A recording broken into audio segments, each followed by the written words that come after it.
La communauté de Chied Italie s'est réunie ce 16 février 2026 en visioconférence via Zoom pour une séance riche en apprentissage, en développement personnel et en renforcement des capacités en coaching intégral. La soirée a été conduite avec dynamisme par le coach Omer Jean-Paul Hongwe, chef cuisinier, qui a ouvert les activités avec une exécution du credo proclamé par le coach Pélagie Donou, assistante médicale.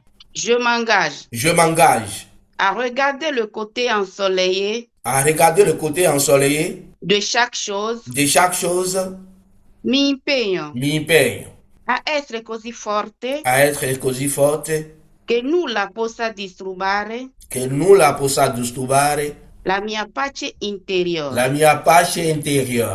Par après, le mot de bienvenue fut prononcé par le coach Imelda Patricia, assistante médicale. Chers amis de la gagne, vous êtes de nous sur le juste canal afin de remplir de nouveau notre panier de connaissances pour notre développement personnel. Merci d'avoir choisi le juste canal et je déclare officiellement ouverte cette soirée.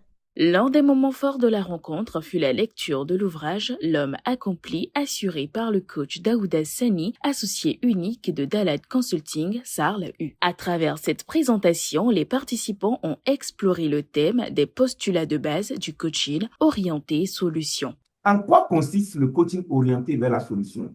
Dans cette pratique transformatrice, il s'agit de faire naître l'idée que les patients ont toutes les aptitudes et les ressources nécessaires pour résoudre le problème et qui les amène en consultation.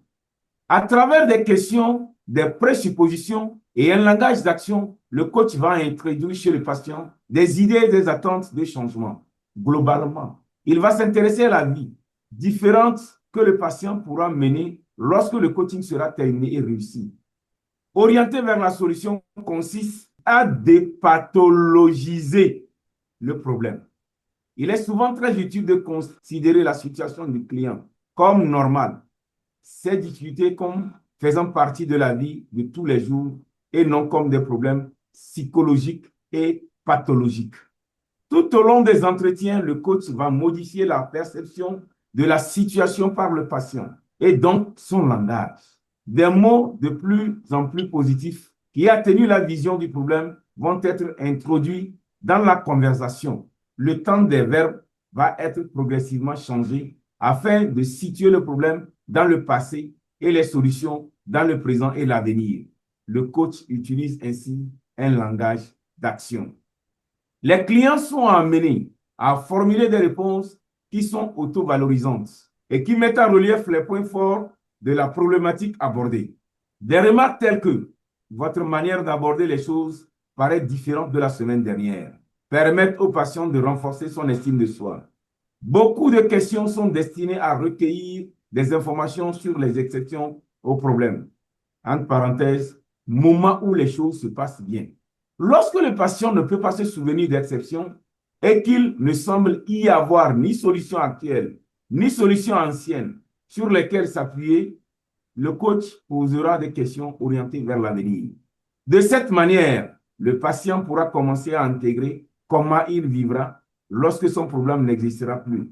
Restera alors la tâche de lui apprendre à mettre en pratique en prenant soin de bien suivre son rythme. La séance s'est poursuivie avec une dynamique programmation du coach Bléou Jean, magasinier. Je suis né pour être le meilleur, je suis le meilleur. Je suis né pour être le meilleur, je suis le meilleur. Je suis né pour être le meilleur, je suis le meilleur. La réunion s'est achevée sur une note de motivation, laissant les participants enrichis de nouvelles connaissances. Le rendez-vous est donc pris pour la semaine prochaine.